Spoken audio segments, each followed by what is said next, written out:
Hello and welcome back to Remember the Flowers. We will be continuing where we left off, which, if you recall, is after Lance spent some time with Vivian and Benji and had a brief encounter with Saber and, I think, Patsy. Hard to forget Patsy's name. I mean, he was kind of like the fan favorite for a while. But yeah, I kind of feel, and you're gonna get, you're probably gonna understand what I'm talking about after you finish this video, but I kind of feel like they're setting up to show something about Lance, and then immediately flip it on its head in what you're gonna see in this video. But Patsy kind of said something that stuck out to Lance, in which is like, well, people don't like you because you're kind of, you're kind of a jerk. And Benji sort of also hinted to this by saying, like, you don't really give the nicest of first impressions, which, if you recall, Benji's first impression of Lance is getting cut or scratched, I think. And this was a unfortunate reaction by Lance, who kind of like didn't know who this guy was who was going to end up being his roommate and what his deal was. But funny enough, the fact that Benji can sort of poke fun at Lance kind of showed that Patsy was also kind of wrong, kind of right, kind of wrong at the same time. And this is also further proven with the fact that Vivian herself can also sort of like have like poke fun at Lance, and Lance doesn't take it personally. He's like, ugh, yeah, sure, okay, whatever. And like, he has two friends, but he doesn't really realize it. And that's very unfortunate, because it's like, there's these two people that actually like you, Lance, that actually do have a good opinion about you, even though the first impression was less than optimal. But here they are. They consider you a friend, or at least somebody worth their time, I guess. And you don't realize that. You're so stuck in, like, on survival mode that you never realize the fact that you could probably breathe a little, even though you're in the middle of Resume doing what Artemis and Dario and Darius are telling you to do. But like, you at least have two people that you can maybe not lean on, but at the very least be comfortable with, because they're comfortable with you. But that's just Lance. But anyways, like I said, things are about to take a turn though. Whether it's a good turn or a bad turn, we'll see by the end, obviously. So anyways, without further ado, let us continue Remember the Flowers, Interlude 3. Come. Artemis holds the door open with a smug grin, and I have half a mind to bash my head against the wall some more. Instead, I groan, step inside, and the doors close behind me.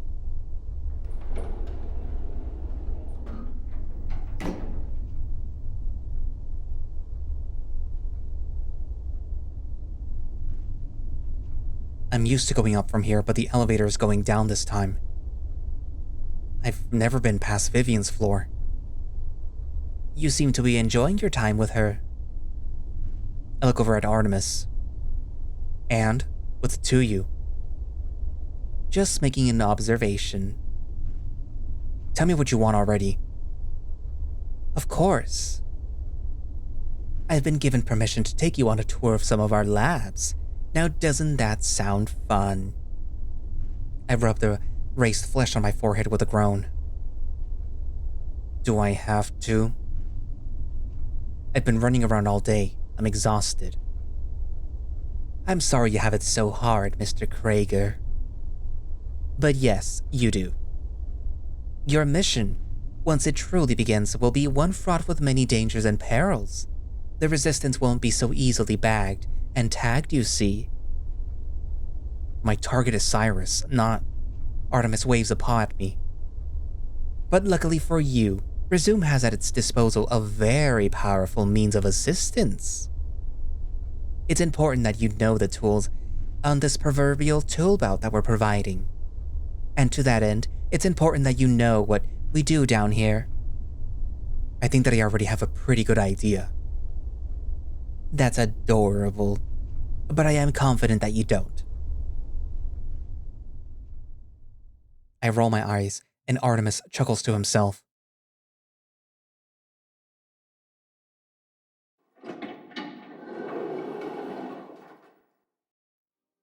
After we exit the elevator, Artemis saunters forward through the cramped hall.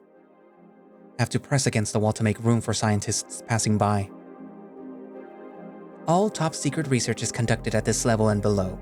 It goes without saying that anything that you witness today is strictly confidential.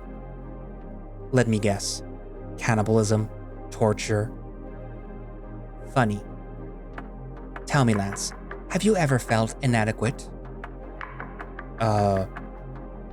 Oh, who am I kidding? Of course you have. I just let him talk. He's impossible when he gets like this. You see, one of our main goals here in Resume is providing the best care for the best candidates. This includes helping people like you. He turns to me. Darius believes that we can overcome our physical limitations, you see. And as the oldest living man on our planet, who are we to doubt him? If being a living corpse means beating physical limitations, then I guess he isn't wrong. Artemis leads me through a door into one of the research rooms. There, a bunch of scientists stand around a glass wall, whispering to each other. These fine folks are the real backbone of Resume. With their minds put together, they've managed to engineer countless breakthroughs. One of the scientists turns around at that. He looks me up and down, still writing on his clipboard. I growl reflexively and Artemis waves his wrist at him. Sorry, my good man, this one isn't for your lot. The freak doesn't say a word before swiveling back to the glass. It's blurry from this distance, but from what I can see, they're looking into a plain white room. What are they doing? Experimental biology. Has a nice ring to it, don't you think? I step closer. There's people inside the room. I count 3. 2 stand in white poofy suits, while the third lies prone on a metal table, wearing nothing but a red diamond-shaped apron across their stomach.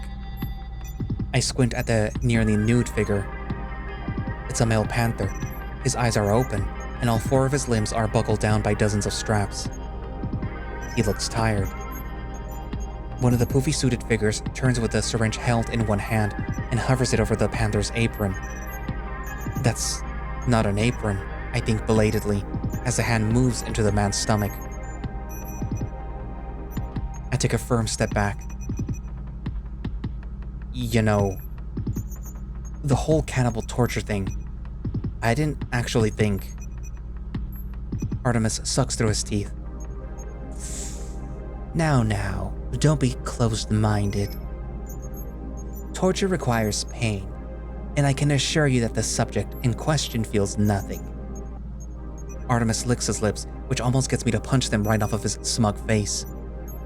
If you brought me all the way down here to strap me to the table and pull my insides out, then get on with it already. Stop wasting my time. Artemis jabs me once in the hip bone. No, you fool. I'm showing you how we make the tool for your fucking tool belt. He points at the scientists, the glass wall, and the grisly scene beyond it. This is what Resume offers, the culmination of countless trials and sacrifices. Looks like you're still culminating to me. No. Iteration is the name of the game now. Refinement of a product already made, already culminated. Sharpening the tool, if you will. And is that what they're used for? The carriers? Artemis clicks his tongue and waves his finger at me disapprovingly. Now that would be foolish. Honestly, do you ever think before you speak? Carriers are expensive, valuable, precious. Meanwhile, iterative experiments have little requirements for the subjects themselves. Artemis bumps his shoulder into mine and drops his voice to a whisper. Which, speaking of, you wouldn't happen to know anyone with a profile suitable for iterating upon, would you?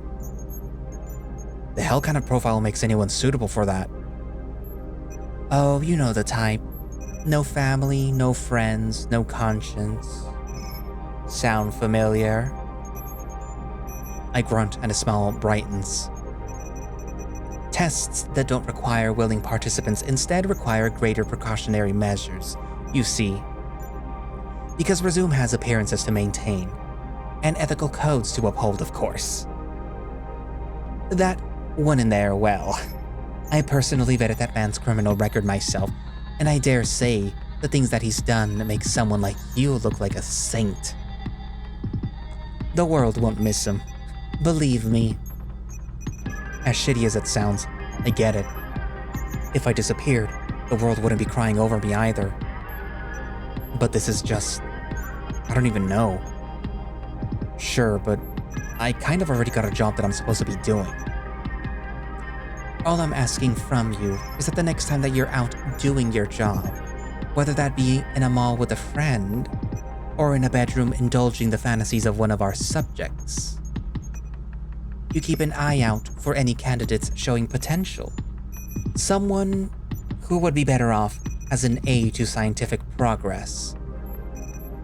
That will provide me with a trusted source to put down on the inquiry form, and I can take the case from there. I grimace and stare back at the glass. What I feel in my stomach now, watching as a second syringe drives into the man's open torso, is different from what I felt outside the elevator. If that was an inward kind of pain, then I guess this isn't. Mr. Krager, look at me and tell me that I was wrong about you. You are a practical, pragmatic, no-nonsense man who knows what he wants and cuts through all the crap to get it. Yes? You're a man of action. Not like these men here. He waves at the huddled white coats. Not a man of science, bound by rules and rigor and methods, of who's and whys. Because to you, it doesn't matter why a thing works, just that it does. You don't need to know who is on that table, so long as you're not. No, for men like you, all you need is a where and a when. All that matters, and your track record would agree, is that you get what you want. I clench my brow. I don't know what the hell he's talking about, but it's pissing me off. I could easily be a scientist. You're missing my damn point. On purpose. You're doing it on purpose. The weasel smooths his coat out and resets himself. My point is this. We have what you want, and I'm offering you a way to get it. And what I want is... money, of course. Money. Oh, we have plenty of documentation on Mr. Krager's driving motivations within our system. Believe you me. Think of it like a side hustle. More mercenary work, just like before, except with much better payouts. Make some use of those talents of yours, and you could walk out of Resume as one of the richest men in the country. Hell, we might even put you on the company insurance plan. Nah. Artemis pauses for a breath, then sighs. There really is no helping some people. You're an annoying bastard. Has anyone ever told you that? All the time. Why do you ask? Just needed to make sure that I wasn't going crazy. You won't survive here long if you're not a little crazy. His smile flattens, then he makes his way towards a door opposite of the one that we came through. Come, Resume has much more than money to offer you.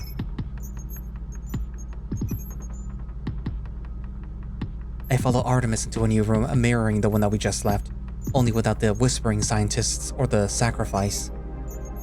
The cell for this one is also furnished. I move closer to get a better look through the treated glass.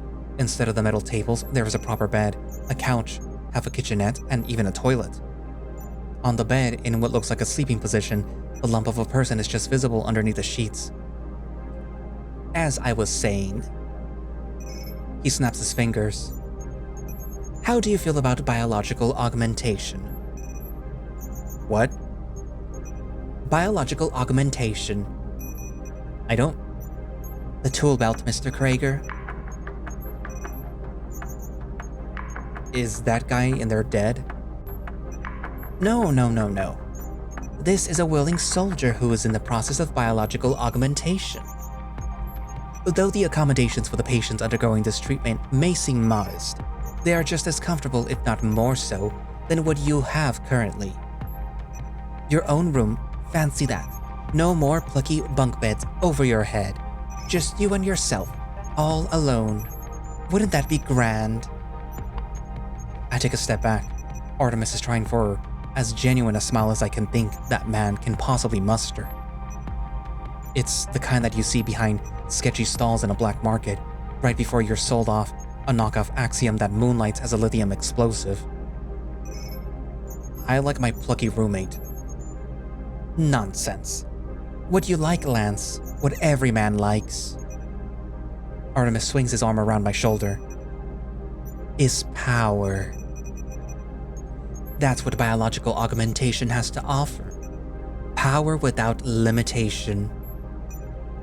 I get the feeling that he's practiced this in front of a mirror more than once. And the best part? No invasive surgical procedures required. No fasting or contrast dyes. No need for anesthesia. Just one simple shot.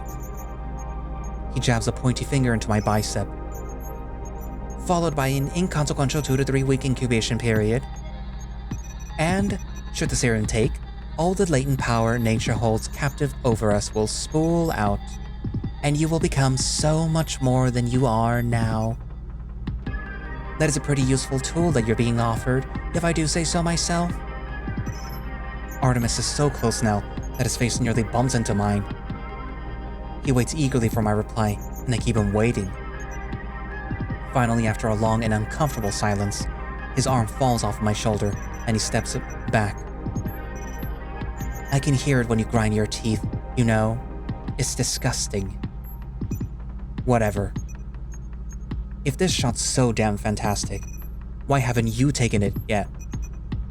Why isn't everyone here hopped up on limitless power? Well, as it stands, most soldiers are too afraid to try the serum in its current form. Sounds like it's shit then. Artemis scowls. The serum works. The power is there. I've seen it. It just needs more time to be perfected. But finding willing test subjects, which unfortunately this procedure does require, has been difficult. We're lacking bodies in all departments, I'm afraid. He looks through the window at the sleeping patient. Progress falls behind when we have no people willing to make sacrifices. It would be a shame if you turned this opportunity down so quickly. Consider it a shame then. Like hell that I'd ever become one of Resume's experiments. Artemis shrugs. No harm done in asking, right? Nearly all of our supply for iteration comes from death row inmates and the distinct scraps the fraction brings back alive. But by that point, they're usually too weak and far from willing. As for augmentation, you're looking at our only test subject in weeks. Better than nothing, I suppose. Just barely. Artemis suddenly starts walking around me, looking me up and down. But you, on the other hand, are quite a specimen. I'm certain a body like yours could take a vigorous beating, what with all this rugged muscle mass that you've built up. Artemis chuckles to himself and my eye twitches. What happens when the serum doesn't take? Ah, so you were paying attention. After a patient is injected with our product, one of 3 things can happen. Artemis holds up one finger. Case 1. Successful augmentation. The body accepts the serum and changes begin. The patient maintains complete cognizance. In this case, we then continue administering the serum in small quantities over time and observe the patient's progress. The patient will then exhibit physical and mental capabilities far exceeding what was previously possible for them. Artemis lingers on that for a moment, then slumps. Alright, fine. To tell the truth, we've only ever had this happen once, so there isn't much data to extrapolate from. A rather persistent kink in our pipeline showed up soon after, you see. But demand has been on a sharp incline recently, which I've taken to mean those kinks of ours have been dealt with. I can't tell if he's even trying to sell me on this anymore, or he just wants someone to talk to. At least there's no iterating on display. Okay, so who was a lucky patient? Lance. That would be breaking patient confidentiality now, wouldn't it? Artemis lifts a second finger. Case 2. Failed augmentation. This happens when either the serum has no effect, or the host's immune system interferes. The latter is not a pretty sight. Agony, I'm told. Certain death. But with the former group, there remains the opportunity to try again. Artemis taps the glass. Case in point, this patient has been here for a few days, but will likely make a full recovery in due time. Who is he? Some old soldier, I'm sure. The Arcadia collar is an important stipulation for the stage, and, as such, trials involving direct contact with the serum only use fraction members. This wasn't always the case. Back when I was a researcher instead of a recruiter. Artemis thumbs at his collar, his gaze still fixed on the sleeping soldier. None of us had any idea what we were really dealing with. Precautions were slow to be established. And you're telling me this guy willingly signed up for the shit? I don't personally vet every subject, but I'm sure whoever I interviewed, this one had fully disclosed the potential risks. Sometimes they don't even care about what happens, so long as they are compensated and have a quiet place to sleep. Right then. Artemis smiles and holds up a third finger. Case 3.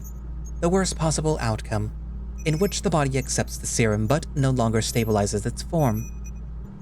This event appears to be just as likely an outcome as the first, as we've only ever had one in-lab example to date. In the minutes after administering the serum, the host's body begins to rapidly destroy itself, before growing into something else entirely. Their ego vanishes, along with their reasoning. This form is called Berserker. Berserker? Artemis chuckles.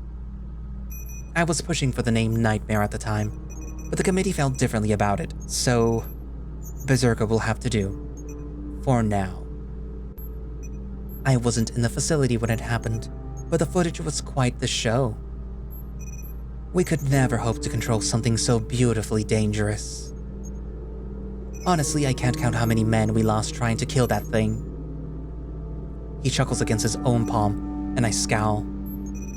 Damn, cannibal torturers don't seem so bad anymore. That's a matter of perspective. The goal is not to hurt people, Mr. Krager. It's to help people. But sometimes, you have to hurt in order to help. Whatever helps you sleep at night. Oh, I sleep wonderfully. And you? The department I'm currently recruiting for is only interested in the first case scenario. It is by far the most useful one, and certainly deserves the majority of Resume's resources, I would agree. But there are others on the committee who see differently than I do. Fools often don't share my opinion on anything, it seems. Now, we have a sister department with their own version of the serum. They say that they will be able to distribute early samples to fraction soldiers within the month. They might even approach you for an early trial. Trial for what? Artemis gives a dramatic sigh. I shouldn't tell you this, but I assume that it's within my best interest as well as yours. They're working on a quick release mechanism to induce the Berserker's state. A failsafe should one of our soldiers ever be in a position where they can't fight back. Think that I'd rather just die, personally. You don't seem to have any idea what you want, Mr. Krager. That much you've proven. Regardless, I would highly advise against giving away your own body to anyone but me. Still rather die, I think. Artemis frowns, opens his mouth to knock me down another peg, then swaps to a smile instead. Well, that's it for your tour. There was somewhere else that I wanted to take you, but that requires extra clearance and extra patience, of which I am running low on both. Not interested anyway. Good. We finally agree on something. I walk coolly past him as he holds the door open for the both of us. Do think on my prior offer though. Money is the key to everything else, remember that. I make it through the lab without looking anywhere but straight ahead. I don't even think a single damn thought until I'm back at the elevator.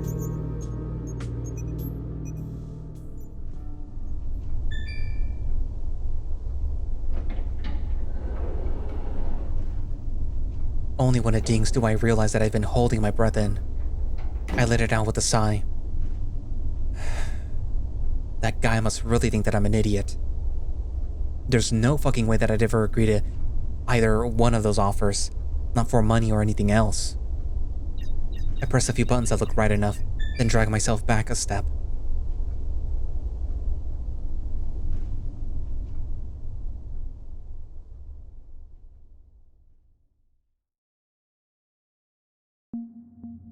In the polished metal doors, my reflection stares back at me. It rubs its hand over the scars on its nose. Can hardly blame myself for that. I mean, I didn't really know what Resume did back then. It's different now.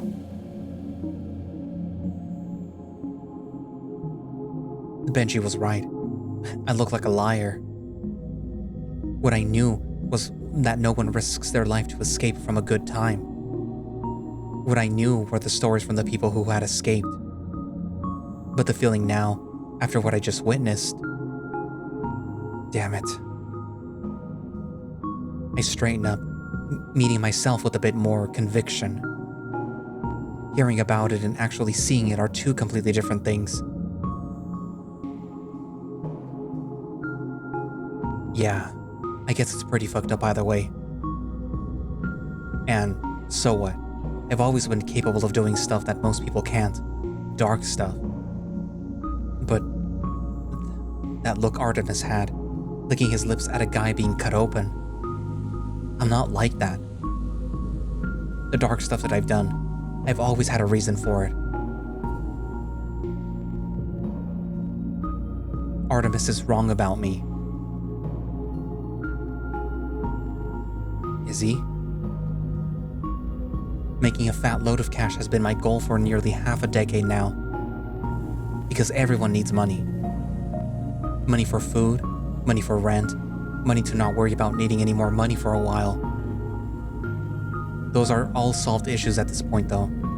Once I win my freedom, my balance is set for life. And then what?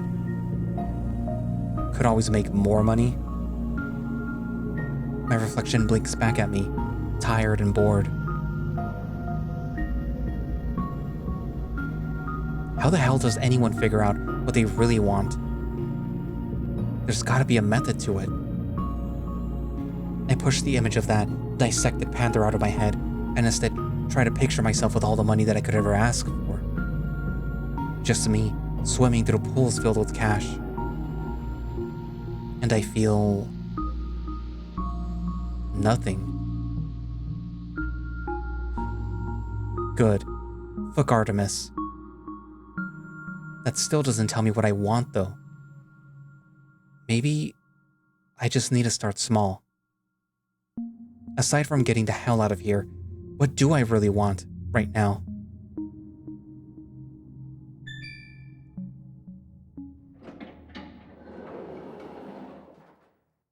The elevator dings, and my reflection splits down the middle.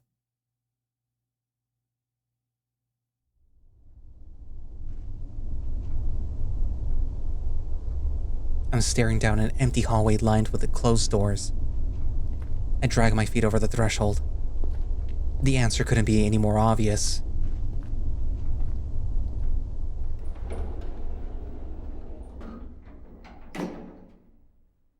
I want to go to bed.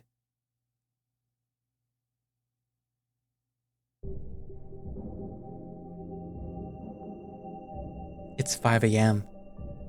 Benji snores in a constant, breathy rhythm that never gets too loud or too quiet. He's been at it all night. Part of me wants to strangle him for it. But that's not fair. My trouble sleeping has nothing to do with him. I stare at the underside of the mattress, watching every subtle movement it makes while my brain slowly churns itself into pulp. If I close my eyes for too long, I'll see that panther again, his tired face, the hand going into his stomach. Biological augmentation, power without limits. Money is the key to everything else. What a little bullshit. The blankets are kicked off, and I'm dragging myself out of bed for probably the 5th time tonight to pace around the room. Each step that I take is in time with Benji's snoring.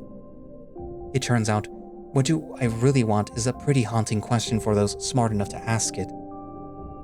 And I figured the best way to tackle this is to distill it down into some kind of fundamental element first, like a scientist would, but for emotions.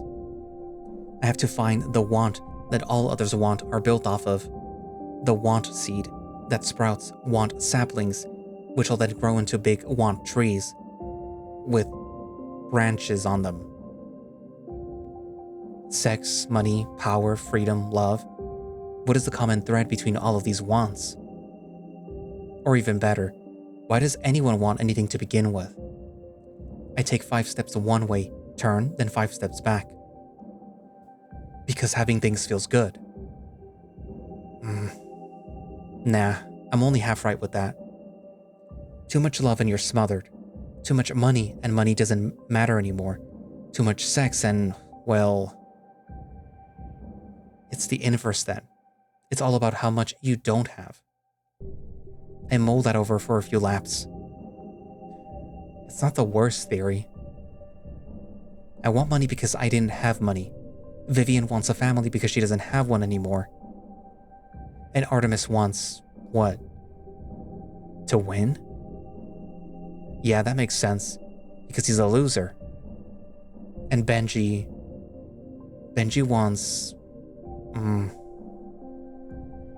money. That's why he's down here with me, and not back home with that Aiden guy or whatever.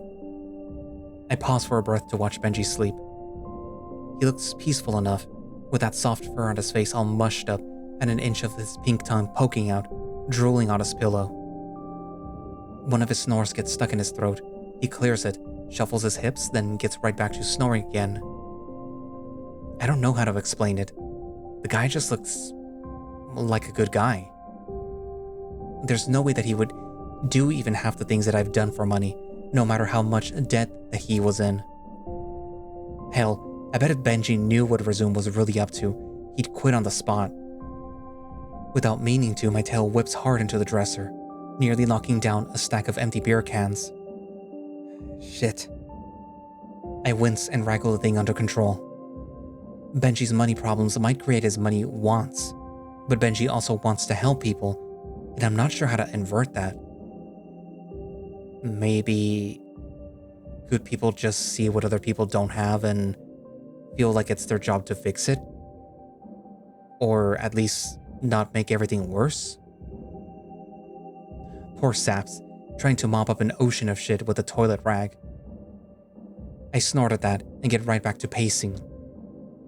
Inverting the want wasn't enough. The real answer's gotta be more fundamental, ground zero stuff. It needs to be a formula that can explain all of this for everyone. The minutes drag by, dozens at a time.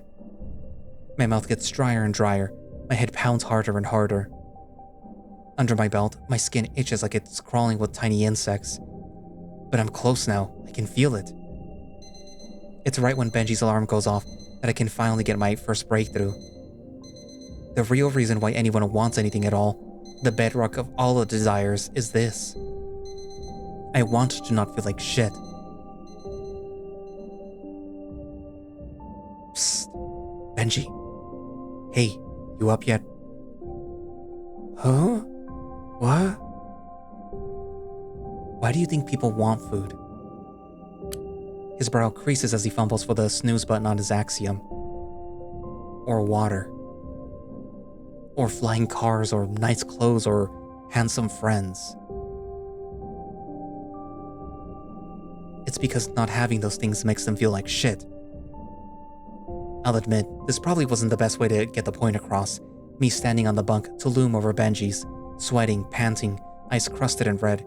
Meanwhile, he'd just woken up to an earful of my emotional signs without any context.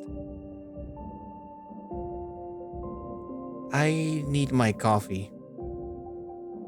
That's because if you don't have your coffee, you'll feel like shit.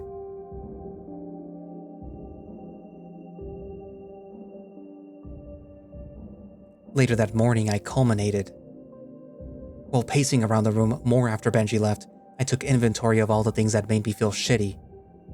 I sifted through every wound, every scar, every time that I fucked up or had gotten fucked up.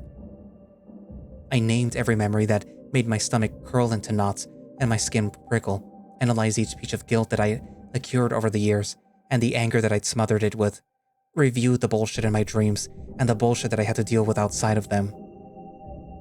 And there I found it, the core, the seed, the fundamental element. It was people, every time. Other people were what made me feel like shit.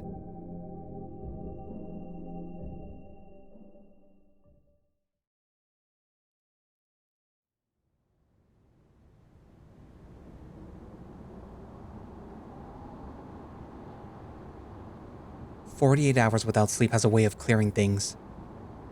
Goals, wants, desires. I know them all now.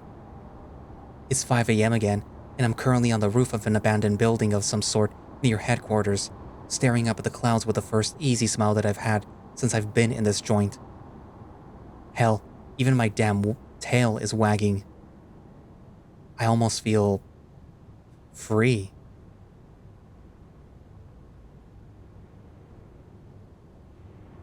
It's been over half an hour since I last threw up, but somehow there's still a string of it clinging to my chin. I smear it across the sleeve of my jumpsuit, which needs to be washed anyway. Then my stomach takes a second to decide if it wants to purge itself again or not.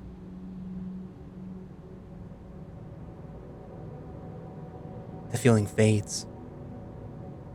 So after realizing what the problem was, the way that I interact with people and the way that people interact with me, the answer to what do I want was obvious. I want to never be around or know anyone ever again. Initially, this wasn't a very satisfying answer. I've been running the lone wolf gig for a while now, and I've been feeling like shit for a while too. But that's because I wasn't being scientific about it. I wasn't thinking, I was acting. And if I'm trying to be real honest with myself here, I was kind of being a selfish bitch to boot. That last part hasn't changed. What has changed, though, is that I'm going to be smart about what I want from now on. No more half measures. I'm going to make plans, stick to goals, and keep iterating, both for the long term and the short term. For the long, in order to get away from everyone, I need to win my freedom back. It's the same roadblock as everything else. There is no avoiding it. As for the short, I've already started avoiding every possible interaction that I can. Only 2 slip-ups so far, once after Benji said goodnight, and again when Benji said good morning. Some habits are hard to break. But if I can just keep trying and really commit to this, then my selfishness will actually start benefiting other people too. Because no one who's ever met me has been better off for it. My parents, whoever they are, were the first ones to realize that. They knew what I was before I was even a year old. When I think about them now, I see 2 white coats in a blank room, and I'm behind glass. And they're looking at me through the window, for months maybe, getting to know me. Making sure that I'm someone better off not knowing them back. I guess that's what being emotionally intelligent means. Benji, Vivian, Cyrus, Aaron, Reggie. They couldn't see what my parents saw, and being fair, I couldn't either. But I can now, and I'm happier for it. I catch myself on the edge of falling asleep and fix it with a hard slap to the face. Bad idea. My hangover from last night is still going strong, and any hard head movements puts the rest of the water that I had for breakfast at risk. I stare really damn hard at those clouds again, because I'm not gonna fucking vomit. My claws drag lines across the railing I'm leaning on. The roof door slams open behind me. Found you.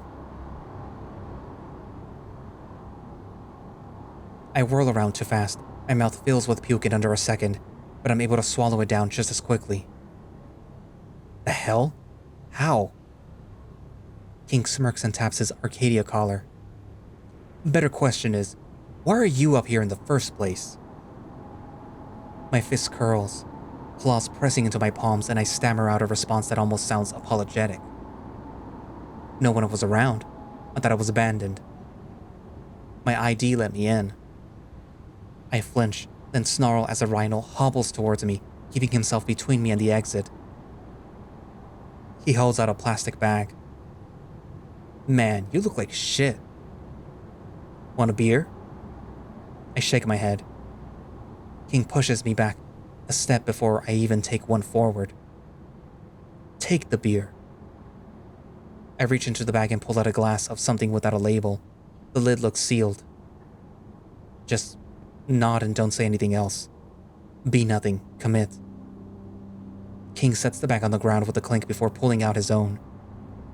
He cracks it open with his teeth, then takes a long gulp. Ah. You know, this place is under renovation. Truth be told, most people aren't allowed up here. But we aren't most people, are we? He leans against the railing beside me, casual-like. You really do look like shit, by the way. Before I can keep my damn mouth shut, I reach for the nearest insult that I can. Forgot something?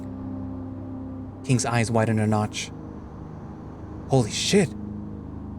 He looks down at the missing limb I gesture at. Well, would you look at that? Could have sworn that I went out with both arms today. That's just embarrassing. His eyes snap back to mine, and his grin has me snarl on instinct. I'll ask again, why are you up here? Did you think the sidewalk needed a paint job? What? What the hell is your problem with me? The big man shrugs. Patsy told me they ain't getting along, so I guess I needed to set you straight. Here, hold on. I even took some notes for this. He fishes through his pants until pulling out a crumpled piece of scrap paper.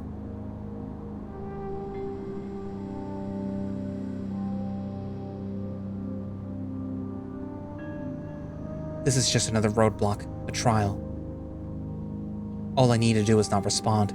He'll get bored, and then he'll leave, and I can get back to what I was doing. Like it or not, I'm your captain until we capture Cyrus Cantwell. That means that you're going to be tagging along with us real soon. And if you can't get along with us at the gym, how am I supposed to trust you when we're out in the shit? I work better alone. You work however I damn well tell you to. Darius gave your leash to me, and that's just something that we're all going to have to deal with. Feels like I have to deal with everyone these days. Newsflash, but that's what it's like having a job. Oh, so now you care about me doing my job? That's rich, because here I thought that you wanted me to get lost, the way that you've been ignoring me for the last week. Aw, did the poor little puppy dog get his feelings hurt? I think about throwing the bottle at his head. Then I remember the knife in my right pocket. You clearly don't want me here. Fine by me. I'll be more than happy to get the hell out of your hair as soon as goddamn possible. Because I know what I want. And what I want has nothing to do with anything in this. I sweep the bottle by the neck out at the city beyond. Crazy fucked up hellhole that you're a part of. I pant that last part out, wishing that I just shut my damn mouth instead. Well, goddamn Lance, you're really not having a fun time in Resume, are you? Are you getting enough sleep? A growl pushes through my teeth. Look, buddy, you want to know what my problem is? I'll spell it out for you. I read your file. My what? After that night that we met, that scum-sucking weasel friend of ours dropped a big yellow folder right on my lap. You'd be damn surprised just how much this place knows about you. Okay, why would I care about that? February 5th, 263 AD. Ring any bells? The smirk that I have comes easy enough. Congrats, you know my birthday, so what? But King's grin doesn't falter. Let me help you out with this one. Presume's got everything on you but a birth cert. So what does that mean?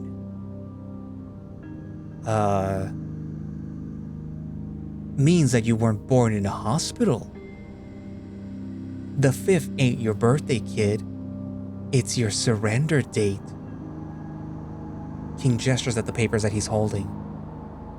St. Francis Boys Home, Matlock, Arizona.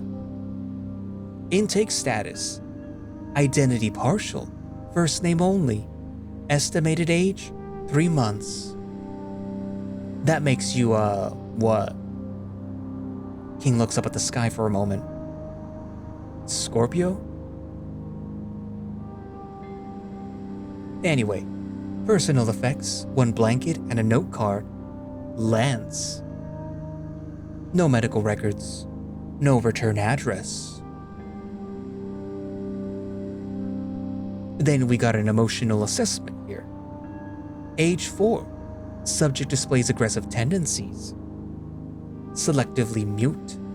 Resistant to authority figures. Age 6. Social development arrested at single relationship stage. Not the nicest way to say you only had 1 friend if you ask me, but... Says you clawed off all the wallpaper after he got a room reassignment, and judging by the handwriting I saw, I think you really pissed them off with that one. I cover my stomach with my free hand. It feels like my guts are going to fall out again. Foster attempt number 1. Returned after 6 days, incompatible with family dynamic. Foster attempt number 2. Emergency removal following destruction of foster siblings' possessions. Looks like they stopped trying after that.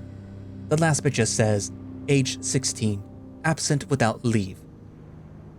Your folder had a lot of boring stuff in there after, but the part that I really care about came at the very end. I wrote down here, resume asset performance file for Lance Krager.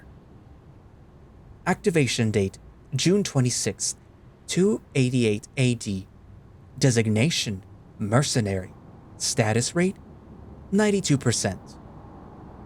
Over 2 years and you recovered nearly a dozen subjects. Great work. He looks up from the paper. Except that they didn't pay you much after that first one, huh? Gotta be a pristine carrier for good money, whatever the hell that means. What's it, 6 grand for one of those? I nod at the ground. Come now, Lance. Stop giving me that sad puppy face. You'll break my heart.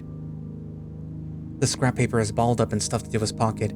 Then he leans back, dragging out a sip from his beer, watching me. I'm not sure what to say. I don't think that I've blinked for a full minute. I also think that I missed that part that I'm supposed to be in trouble for. I mean, King works for these shitheads too. It's not like he's a damn saint. I didn't come with the last name? Look, you may think that you're some kind of victim here, but I bet if we talked to that first guy that you brought in, the one that got you turncoat for these quacks, I bet that he'd say something different, wouldn't he?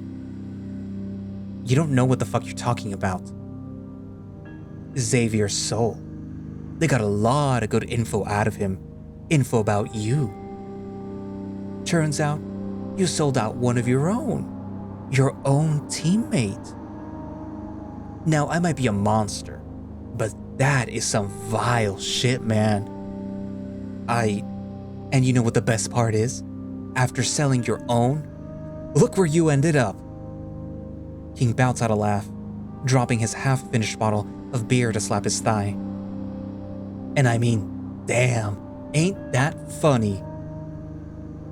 What I did, I saved that whole damn squad, and all I got for it was, hold on. Wait, before you lose your cool, just tell me, what did you do with the money? You still have it, right? Didn't blow it all out on liquor? Pills? Was it the guilt? Oh, don't be such a coward, Lance. Tell me what you did with the fucking money. Fuck you. That's what I thought. You're the only one to blame for your own shitty life, kid. The least that you could do was leave others out of it. That's what I'm trying to do. I don't want anything to do with you and your squad or anything else. Color me convinced. The lone wolf couldn't care less of a shit about anyone. Because, as someone who does care shit, I can't imagine working for the same side that took someone important from me, someone I cared about. Xavier was never like that. I'm not talking about him anymore. I'm talking about someone you grew up with. That single relationship stage orphan friend of yours. Shut the hell up. See? You're a liar, Lance. You said you saved your whole squad, but you didn't. The rhino grins wider. I'm so angry it physically hurts. Because one of ours killed one of yours. Remember? Heard they killed him like a dog.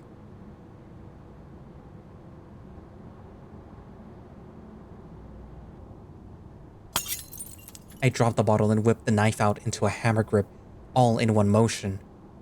We stare at each other for a breath, and the part of my mind detached from the rage building through every vein in my body thinks, well, at least my hangover's gone. My body is in a coiled spring. Let's go, kid. I lunge forward, blade first, thrusting at the rhino's exposed neck. And just as I'm about to land the strike, his neck isn't even there anymore. The big man had sidestepped me effortlessly. I stumble forward and just managed to catch myself from falling over. Then I flip the knife in my hand and swing it back around at his abdomen. But that's gone too. Again, King is 2 steps away from where I aimed. That's it. Keep it coming. Each time that I drive the blade into his body, I only end up stabbing air. I can't even graze him. How is he so fast for someone his size? Before I can make my next move, I can feel something massive barrel into my stomach, and the wind is knocked out of me. I'm launched back, slamming into the metal door, over 10 feet away from where I was. I slump to my knees, then my hands. I vomit. There's not much in me, so not much comes out. Twice, 3 times, until ropes of drool tied between my teeth flex in and out with each breath I take. When I finally look back up at King, he's already leaning on the railing again, a new beer in his hand. He looks down at me. You're gonna have to do better than that if you want any blood from me. I drag myself up, dagger still in my right hand, left covering my stomach. My teeth are gritted together, which makes panting through them hard. Tell you what, I'll give you a freebie. Give me your best shot, right here, on my neck. He tilts his head to the side. I stumble forward, seeing the trap for what it is, but too out of my mind to care. I don't give him the time to make some shitty remark about it. I drive the blade down into the gray canvas. The knife snaps in two on contact. Aaron's knife. It's sharp and it clutters over the edge, and all that I'm left holding is a stump. It didn't even leave a scratch. Oh well. You tried. King stands, and all the fight or flight drains out of me there, replaced by a scream to surrender. My hands are shaking. What are you? He's looming over me now, his massive figure casting an imposing and suffocating shadow. I don't know how I feel about death yet, the elements of it, its fundamental parts. I don't even know what questions to ask. If I just had more time. I know Artemis has been dragging you around the facility. I'm assuming that he's already giving you the lab tour. I nod limply. Take a guess then. What am I? A scientist? What? No. King slaps his heavy hand on my shoulder, and I nearly fold in half. I'll explain it like this.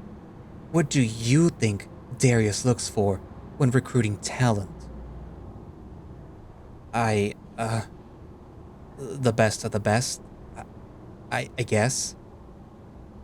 Wrong. You think anyone who's already the best of the best would agree to be wearing a bomb on their neck? Nah, fuck that. All Darius needs is anyone desperate enough to kiss his ass. I know what you're thinking. Hard to imagine the king ever fitting that description. But there was a time when you and I had a lot more in common. Back when I was a good-for-nothing half-pint, doing the best that I could to stay alive.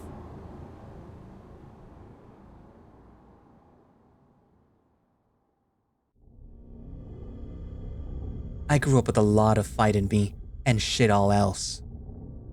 That's what happens when you're born in the dirt. Life lets you be one thing, if you're lucky, and that was mine. So when Pops died and left nothing behind but more debt, I took everything that I was and put it into Tenesia's underground scene. Fighting rings, just with less shiny belts and more bodies. It was hard shit, filled with harder people, and being the scrawny twig that I was back then, I was always on one bad night away from a coffin. I don't even remember the fight that did it. All I remember was waking up in the clinic. I'd gotten fucked up so bad that even after a week spent under, I was still in pretty rough shape. But they didn't wake me up because I'd gotten better. They did it to kick me out.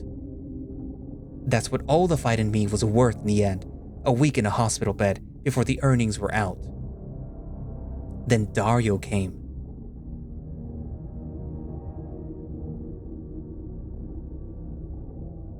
Quite the impressive fight you had. A broken arm, a punctured lung, and yet you still managed to pull your opponent's eye out. That kind of tenacity is to be admired. And yet, it wasn't enough to save you this time, was it? Held back by the shackles of your biology. I tried to speak, but my broken jaw was wired shut. I'd never seen this guy in my life. The rest of your medical bill is paid for. A gift for giving such an invigorating performance. He pulled out a receipt slip and placed it on the table. Then he slid some business-looking card out next to it. Once you've recovered as much as your body will allow, know that I have an offer for you. An offer to sate that ambitious mind of yours, should it still seek power. To lift you out of your broken flesh and into something new. He smiled, and I couldn't do nothing back. Then he was at the door. I hope to hear from you soon.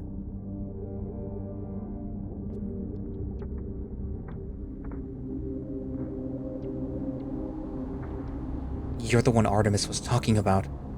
The successful augmentation. That's right, kid. Just take a good look. King smirks, flexes, and points back at himself with a thumb. I feel like an idiot for not realizing it sooner. I assumed that his size was some kind of special case, years of vanity bodybuilding, or a lot of plastic and silicone. I wanted strength, and I wanted power. Turns out that they're one and the same. Just about died the first time that they injected me though. Told me that I went crazy for a sec. Nearly tore a guy's arm off. Kinda poetic now that I think about it. But, aside from him, everyone else was pretty damn pleased with the results. Tasing doesn't hurt, knives just break, and most bullets bounce right off. Comes with a load of other minor benefits too. Some I'm learning about still, 2 years later. I'm both their worst nightmare and their crowning achievement. Only me. I didn't understand before, but now I get it.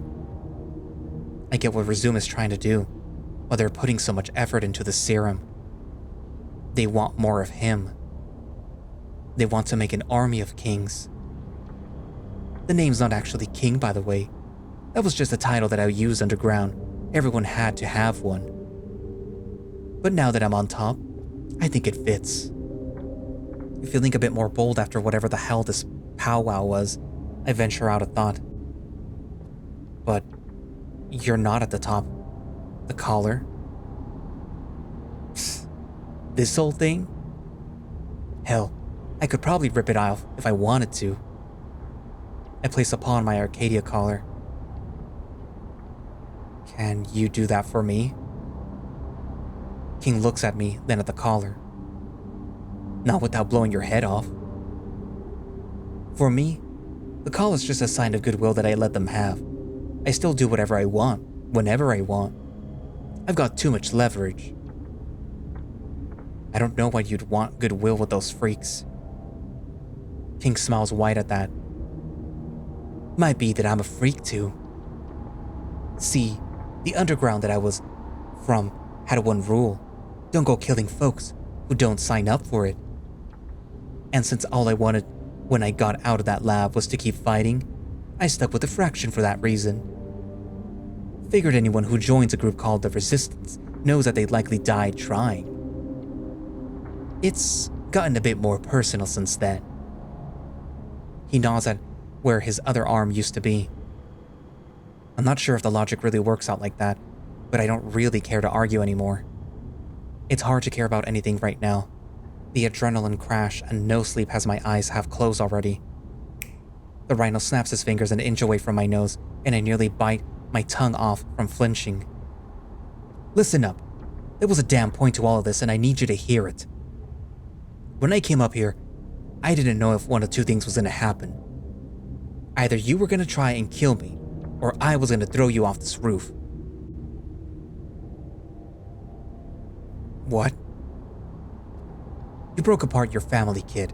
You really think that I'm gonna let you waltz into mine and do the same? I don't know how to respond to that. I wish that I'd done it sooner, if I just given Resume what they've wanted from the start. King's huge hand snatches my muzzle out of nowhere and grips it like a handle, forcing my eyes on his instead of the floor. Listen, I get it. You've been through some shit, I can see that. But we don't have time for you to figure yourself out. Already... It's only when I try shoving him off that I realize that I'm still holding onto the broken knife. People don't get the luxury of knowing who they really are when they're at the bottom. When they're stuck in the shit.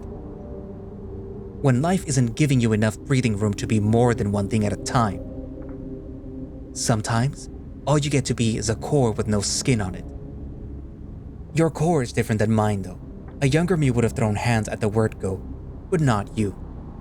I burn hot. You burn something else. Not just cold, but dark too. And whatever you got under that thin skin you're growing, I need to make sure that it ain't something that'll get my crew killed.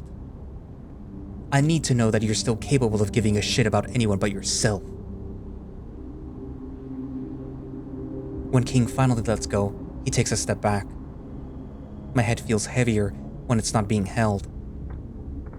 Turns out that you are capable. You let me talk a lot of shit about you, but not about him. Now, You just need to prove to me that Patsy and Saber can mean more than that Xavier guy did. King really smiles this time, not like before. Life gave me 2 long years to learn how to breathe. I'm giving you 2 weeks. I rub his sweat off my snout and mumble back. Hardly sounds fair. It ain't. 2 weeks, kid. Let me down, and I'll kill you. King picks up his bag of beer, struts past me, then stops at the door. And, by the way, we got a thing that we're doing later tonight, after some training. Patsy and Saber and I. The public gym's nice, but the one at my place is nicer.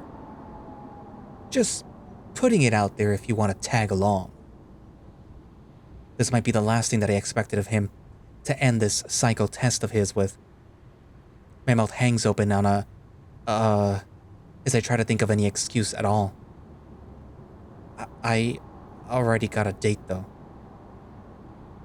I point at a pile of quick-dry cement bags on the other end of the roof. I'd stacked them up on some point yesterday to lounge on and get some sleep.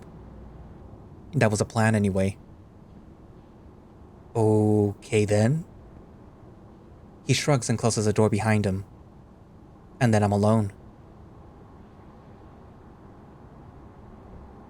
I sigh and hobble myself over the edge of the roof, leaning on the railing with my arms. My stomach's definitely bruised from that kick. There's something funny to my knee too, it feels like. Looking down at the broken knife still in my hand, I furrow my brow and slide my fingers along the worn grip. I'm not even sure what King wants from me. To fall in love with those 2 friends of his? To stab him every time that he talks shit? What a fucking joke. The worst part is, I don't even get the satisfaction of telling Benji how wrong he was. Smile more. Yeah, right. Things would work out better for everyone involved if we could all just agree to ignore each other. If they could just pretend that I don't exist. I can't waltz it and break anything if there's nothing for me to break in the first place. That's what I've spent the last 2 days realizing. That Xavier was just a catalyst for Reggie's death, not the cause. The real cause goes back much further than that, past the Resistance, past Xavier, past even Aaron. Back to an orphanage on a dry day where the dirt yard bled into the scrapyard, and elephant weeds and rusted pipes and old car frames piled into mountains against the fence.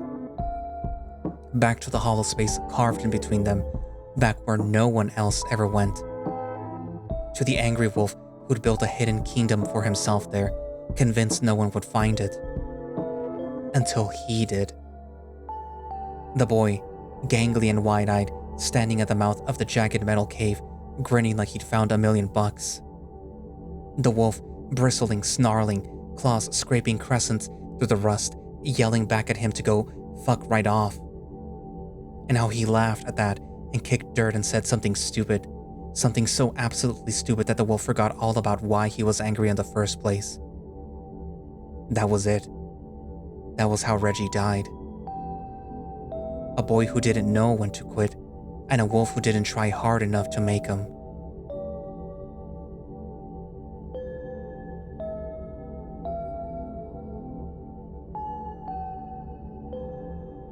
I know what I want. I look out at the horizon, feeling the restless breeze brush through the sweat-soaked fur on my face. My left arm stretches forward, my right hand pulls back over my shoulder. I aim at the sunrise. Actually, I scream, more like a yell really, and Aaron's dagger handle slips from my grasp and falls 5 stories to clatter unceremoniously into the empty alley below. King is standing at the door again. I don't throw up this time. Yeah, actually, I decided that you don't get a choice. Tagging along is an order now. I haven't slept in 2 goddamn days. If you want to kill me, then there are easier ways to do it. Lucky you that my place not only has a gym, but a bedroom too. Imagine that. I have my own fucking bedroom.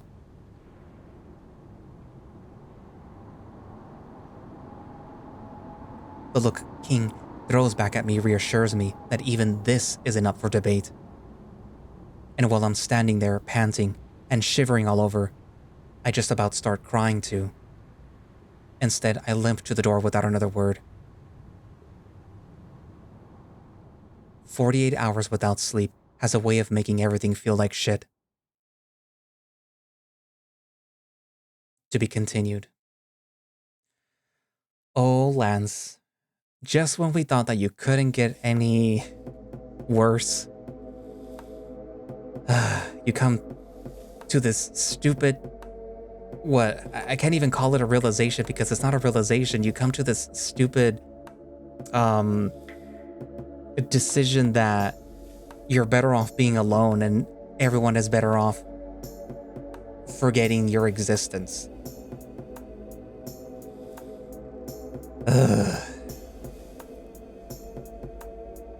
My God. Just when you couldn't be more mad at him, he does something that you can be more mad at him for. Oh my God. But like I can see where he's coming from in the respect that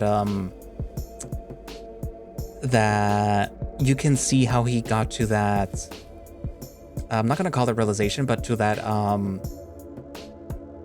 to his own conclusion, even though it's a bad conclusion. Hey, I'm still there. Yay.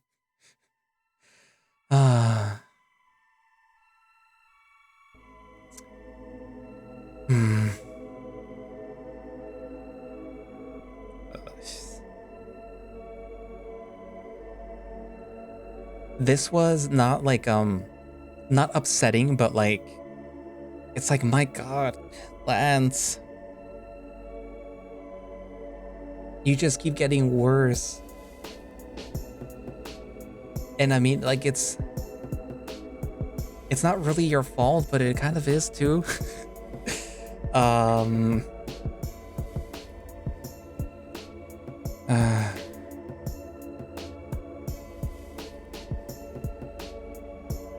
My God, it's been a while since I've seen these credits. I miss these credits.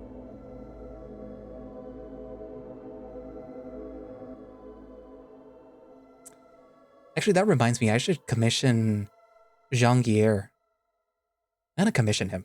I'm gonna send him a text today, if he's open. Anyways, what was I saying? Lance. I mean, we all knew that Lance was not in a good headspace. We already knew that he was not exactly a good guy, but like, come on, dude.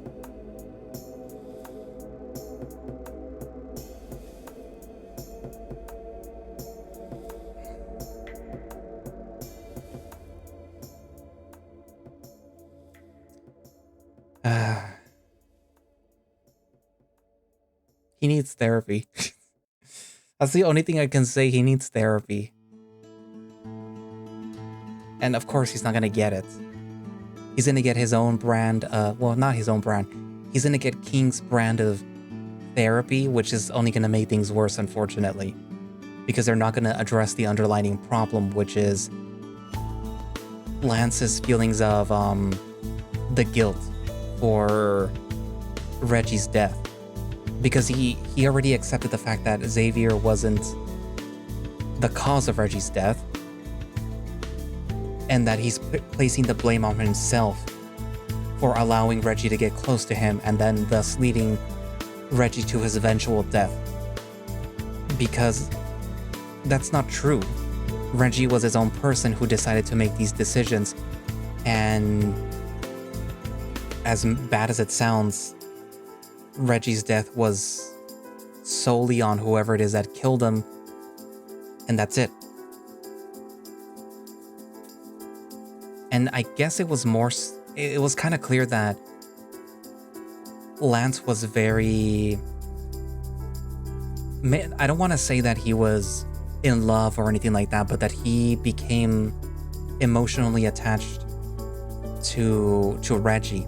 even though at the beginning we get more of a picture of Lance being more so attached to Aaron from the beginning than anything, but it seems kind of clear that, like right there, like at the end right there where he said that that after Reggie said something stupid, even though Lance was like trying his best to basically scare him away, to like growl, snarl, and do what like a hurt dog does when they're scared. That stupid joke that Reggie made broke through his wall and made him forget why he was reacting that way, why he was being reactive, I guess you could say, why he was snarling, why he was clawing, why he was making himself look dangerous. Yeah.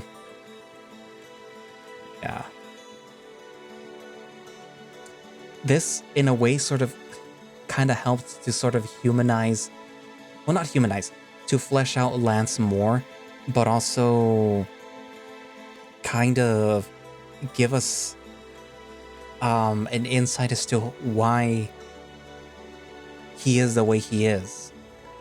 Why he is so abrasive, how he is, I guess.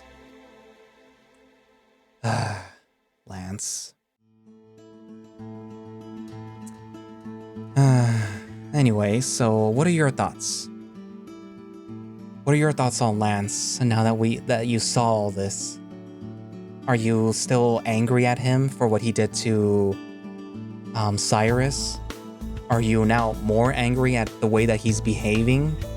Or are you more sympathetic with Lance now that you see that it's not so much that he's a bad guy or anything like that, it's just that he's screwed up in the head. There is a lot of things going on inside of that poor little brain of his. Write down in the comments, and thank you all for watching / listening. If you would like to play Remember the Flowers yourself, or stay up to date with whatever it is that, they're doing on itch, then you can go down into the first link in the description, which should be a direct link for the itch.io page where you can download the game and play it yourself. Or you can subscribe to be a Patreon like I do and get early builds of Remember the Flowers as they're, coming out, hopefully with more frequency. And yeah, support the project and whatnot. They also have merch on Pauper and Press. They have the Dakimakuras of Lance and Aaron. They also have the plushes for Aaron. They also have the new pillows. There's new actually pillows, which are huge pillows, of Lance and Aaron. And what else? I think there's also there's the pins, because I have the pins. There's something else, I forgot what it was. But yeah, there's a lot of merch. They do have a Discord too. There's also the Chinese merch, but I don't know how anyone in the US is gonna be able to get any of that anytime soon. Which sucks, because I really like the Chinese merch. Anyways, but yeah, so all that in the description. And if you would like to become a channel member and help support the channel, all the links down in the description. But if you're on mobile, desktop, or on a tablet, you should be able to see the thing where it says, even if you're already subscribed to the channel, there should still be another thing that says become a channel member. And again, that would give you earlier access to these videos as they're being scheduled. You'll probably see this one before you'll see the Void Dreaming ones, because those keep getting pushed back more. And even the String Zero one is going to be pushed back even probably like until, August. And the Under Heaven is probably going to be until like the end of July. So yeah, you get to watch these videos sooner if you become a channel member. Anyways, but yeah, so also Ko-fi, in case you can't support through channel membership, there is Ko-fi. And Throne, in case you're feeling very generous. But yeah, so I guess that's it for now, and I will see you guys in the next video. Bye-bye.